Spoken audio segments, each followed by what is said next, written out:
नमस्ते दोस्तों, जय श्री कृष्ण, राधे राधे। दोस्तों, आज हम आपको सुनाने जा रहे हैं सनातन धर्म से जुड़ी एक अद्भुत भविष्यवाणी जो 2025 के लिए सबसे रहस्यमयी और डरावनी मानी जा रही है। दोस्तों, हिंदू धर्म में कालखंड को 4 भागों में विभाजित किया गया है। सतयुग, त्रेता युग, द्वापर युग और कलयुग। इन 4 युगों के समानांतर हिंदू धर्म के 4 पवित्र धामों की स्थापना भी मानी जाती है। बद्रीनाथ धाम, रामेश्वर धाम, द्वारका धाम और जगन्नाथ धाम। लेकिन क्या आप जानते हैं कि इन चारों धामों की स्थापना किस युग में हुई थी? चलिए सबसे पहले आपको यह बताती हूँ कि बद्रीनाथ धाम की स्थापना सतयुग में हुई थी। रामेश्वरम धाम का निर्माण त्रेता युग में हुआ। द्वापर युग में स्थापित हुआ और जगन्नाथपुरी की स्थापना कलयुग में हुआ।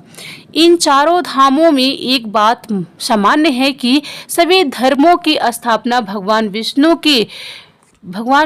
के विभिन्न अवतारों ने की है। दोस्तों, आज हम बता रहे हैं कि कलयुग के विशेष धाम जगन्नाथ धाम जो भी मनुष्य भगवान जगन्नाथ जी के रथ पर सवार होकर उनके दर्शन करता है, उसे पुनर्जन्म के चक्र से मुक्ति प्राप्त होती है। सृष्टि का निर्माण, संचालन और विनाश त्रिदेवों की जिम्मेदारियां होती हैं। भगवान ब्रह्मा इस ब्रह्मांड का निर्माण करते हैं, भगवान विष्णु इसका संचालन करते हैं और जब यह सृष्टि पापों के भार से असंतुलित हो जाती है तब भगवान शिव इसका विनाश करते हैं। लेकिन क्या आप जानते हैं कि सृष्टि की शुरुआत में सभी देवता धरती पर ही निवास करते थे। भगवान विष्णु बद्रीनाथ में स्नान करते थे, द्वारका में वस्त्र बदलते थे, जगन्नाथपुरी में भोजन करते थे और रामेश्वर में विश्राम करते थे। भगवान शिव कैलाश पर्वत पर अपने परिवार के साथ निवास करते थे।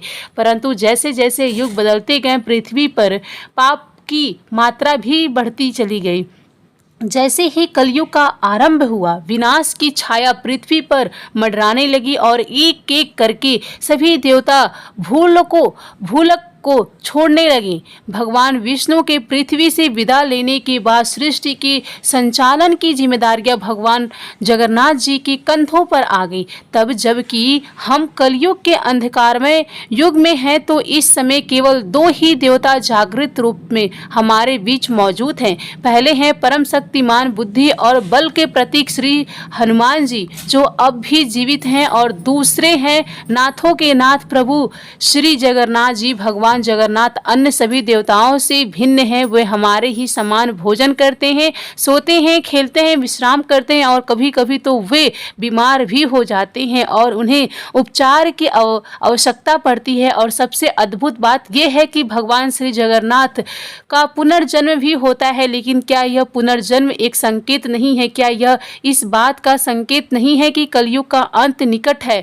जब पाप अपने चरम पर पहुंच जाएगा, क्या तब भगवान जगन्नाथपुरी की धरती से उठकर संसार के विनाश की घोषणा करेंगे? क्या वे अपने नेत्रों से सृष्टि का लेखा जोखा कर रहे हैं और उचित समय आने पर इसे एक नई दिशा देने के लिए स्वयं आगे आएंगे? शायद वो समय अब दूर नहीं है जब जगन्नाथ धाम से कलयुग के अंत का शुरुआत होगा। आज भी जगन्नाथपुरी में विराजमान भगवान जगन्नाथ अपने नेत्रों से इस संसार को देख रहे हैं और जब समय आएगा तो उनका हर निर्णय इस सृष्टि का भविष्य तय करेगा।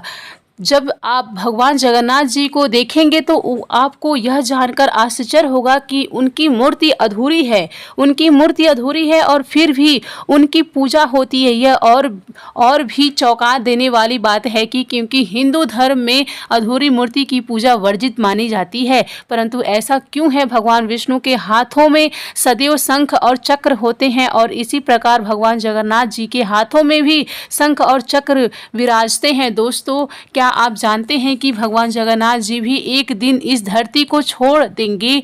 जी हाँ, वो समय निकट है जब कलिक अवतार का जन्म होगा और उस क्षण भगवान जगन्नाथपुरी मंदिर को भी अलविदा कह देंगे। आखिर क्यों कलिक अवतार भी जगन्नाथपुरी मंदिर आएगा? दोस्तों, हमारा देश भारत रहस्यों से भरा हुआ है। हमारी सभ्यता जितनी प्राचीन है उतनी ही प्राचीन है हमारे मंदिर, जो हजारों सालों से अपने भीतर अनेक रहस्य समेटे हुए हैं। भारत का शायद ही कोई मंदिर हो जो वैज्ञानिक या आम लोगों को चर्चा का विषय ना बना हो।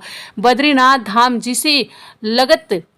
जिसे जगत के पालनहार भगवान विष्णु का 8वां बैकुंठ कहा जाता है, वहीं दूसरी तरफ जगन्नाथपुरी धाम को धरती का पहला बैकुंठ माना जाता है।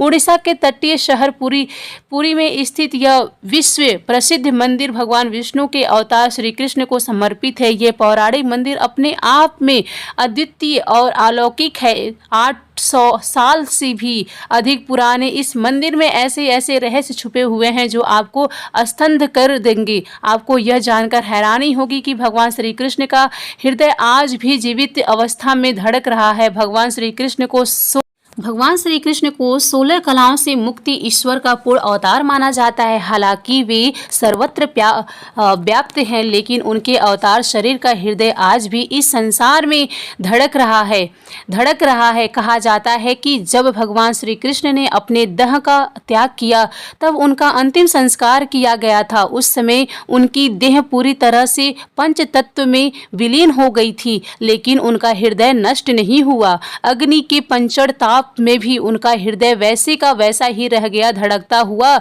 एक जीवित व्यक्ति की तरह। इस रहस्यमय सत्य ने पूरी के इस मंदिर को और भी विशेष बना दिया, क्योंकि भगवान श्री कृष्ण का यह अमर हृदय आज भी जगन्नाथपुरी धाम से संरक्षित है। यही वह स्थल है जहां धरती पर भगवान का ये अमर अंग मौजूद है, जो कलयुग में भी एक अनुष्ठित आस्था और श्रद्धा का प्रतीक बना हुआ है। कहा जाता है कि भगवान श्री कृष्ण की मृत्यु के बाद उनके शरीर का अंतिम संस्कार एक आदिवासी शिकारी जराशा द्वारा किया गया था, परंतु इस अद्वितीय घटना के दौरान श्री कृष्ण का हृदय अग्नि में जलने से बच गया। परंपरा के अनुसार इस हृदय रूपी पिंड को जल में प्रभावित कर दिया गया, जहां इस हृदय ने एक लकड़ी के लट्ठे का रूप ले लिया। इस पवित्र लट्ठे को भगवान जगन्नाथ के भक्त राजा इंद्रदुम्न ने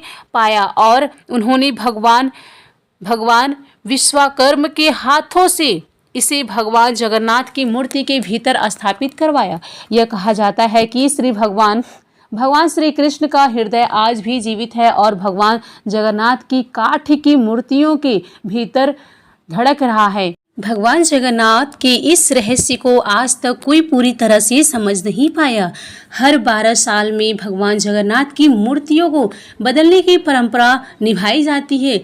इसे नवकलेवर कहा जाता है।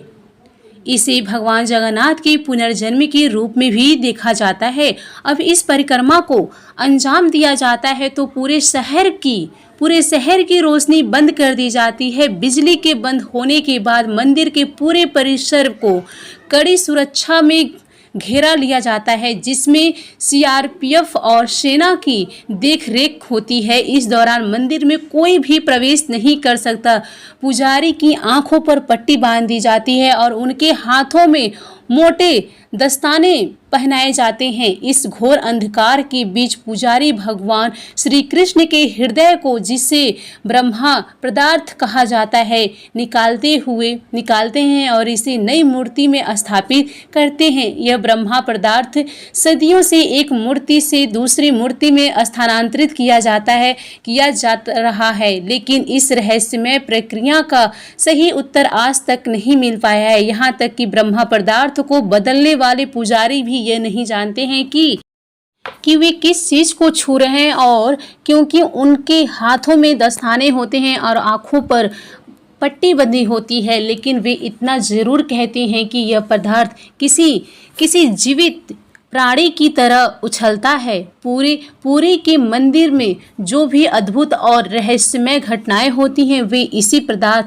ब्रह्मा पदार्थ के कारण होती है। इसमें भगवान श्री कृष्ण की सभी दिव्य शक्तियां समाहित है। कहा जाता है कि जब कलयुग का अंत निकट होगा और कलिक अवतार का जन्म होगा, तब जगन्नाथपुरी मंदिर समुद्र में समा जाएगा। उस समय भगवान जगन्नाथ की मूर्तियों को क्षेत्रीपड़ा नामक स्थान पर स्थानांतरित कर दिया जाता है और इसी दौरान कलिक अवतार जगन्नाथपुरी मंदिर के अंदर रखे ब्रह्मा पदार्थ से सभी दिव्य शक्तियों को अपने भीतर समाहित करेंगे और उसी क्षण ब्रह्मा पदार्थ का धड़कना हमेशा के लिए बंद हो जाएगा।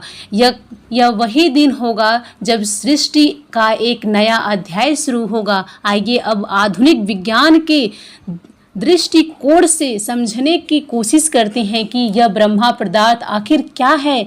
हम सभी जानते हैं कि माँ के गर्भ में पिता के शुक्राणु से अंडाणु के निषेचन के बाद शरीर का निर्माण शुरू होता है। शरीर का निर्माण तो जारी रहता है, लेकिन उस शरीर में धड़कन 2 से 3 महीने के बाद शुरू होती है। इस बिंदु पर आधुनिक विज्ञान बिल्कुल खामोश हो जाता है। आखिर ये कैसे होता है? यह कौन सा तत्व है जिसकी शरीर में प्रवेश करते ही धड़कन शुरू हो जाती है? विज्ञान आज तक इस प्रश्न का उत्तर नहीं दे पाया, लेकिन हमारे ऋषियों ने इसे बहुत पहले ही खोज लिया था। सनातन धर्म में इसे प्राण ऊर्जा के नाम से जाना जाता है। ये प्राण ऊर्जा वो शक्ति है जो इस नश्वर शरीर को जीवता प्रदान करती है, जो जड़ शरीर में चेतना का विस्तार करती है। प्राण ऊर्जा ही मूल और असीम है। इस प्राण ऊर्जा को एक उदाहरण के माध्यम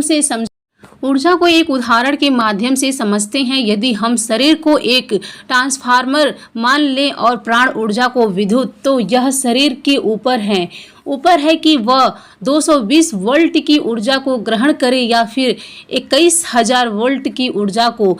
इस ऊर्जा से शरीर को केवल जीवितता ही नहीं मिलती, बल्कि आश्चर्यजनक और अचंभित कर देने वाली परिणाम भी देखने को मिलती है। हमारे यहाँ तो योगियों ने पहले ही इस प्राण ऊर्जा को संकलित करके जीवित रहते हुए शरीर के बाहर निकल जाने की व्यवस्था खोजी है। फिर अपनी मर्जी से शरीर में पुनः प्रवेश करने का मार्ग भी खोजा, जिसे हम परकाया प्रवेश के नाम से जानते हैं। आपने हिमालय की गुफाओं में तपस्यारत योगियों के बारे में जरूर सुना होगा, जिसके लिए यह शरीर तपस्या के मार्ग में कभी बाधा नहीं बनता। तो जरा सोचिए, जिन्हें श्री कृष्ण को पूर्ण अवतार माना जाता है, उनकी ऊर्जा की सीमा क्या रही होगी? उनकी प्राण ऊर्जा की पराकाष्ठ क्या रही होगी? विज्ञान भले ही इस रहस्य को पूरी तरह से न सुलझा पाए हो, लेकिन हमारे ऋषि मुनियों ने इसे समझाया और आत्मसात किया। यह ब्रह्मा पदार्थ जो श्री कृष्ण का जीवित हृदय है, उसी प्राण ऊर्जा का प्रतीक है। यही वह शक्ति है जो भगवान जगन्नाथ की मूर्ति के भीतर समाहित है और इसकी धड़कन आज भी महसूस की जा सकती है। यह प्राण ऊर्जा सृष्टि की सृजनात्मकता ऊर्जा का ही एक अंश है। ये वही शक्ति है जो कलयुग के अंत में कलिक अवतार के जन्म के साथ संसार को एक नई दिशा देगी। और यही वह दिन होगा जब ब्रह्मा पदार्थ का धड़कना हमेशा के लिए बंद हो जाएगा और यह सृष्टि एक नए अध्याय में प्रवेश करेगी। दोस्तों, अब जगन्नाथ मंदिर के एक और अनोखी रहस्य को जान लेते हैं। पुरी की निकलने वाली जगन्नाथ रथ यात्रा पिछले 500 सालों से चली आ रही है। दोस्तों, इसके बारे में हम नेक्स्ट वीडियो में बताएंगे आप सभी को, तो हमारे वीडियो में आप अंत तक जुड़े रहिएगा और इस पूरी कहानी को अवश्य सुनिएगा। तो मैं अंत अगले वीडियो में करूंगी, आप ज़रूर सुनिएगा। चलिए फिर मिलेंगे नेक्स्ट वीडियो में, तब तक के लिए आप सभी का बहुत बहुत धन्यवाद। वीडियो पसंद आया हो तो वीडियो को लाइक ज़रूर कीजिए एंड हमारे चैनल को सब्सक्राइब कर लीजिए और फ्रेंड और फैमिली में शेयर करना बिल्कुल ना भूलिएगा और एक लाइक पक्का कीजिएगा। आप सभी का एक लाइक मुझे बहुत ही हिम्मत और प्रेरणा दिलाती है आगे बढ़ने के लिए। धन्यवाद।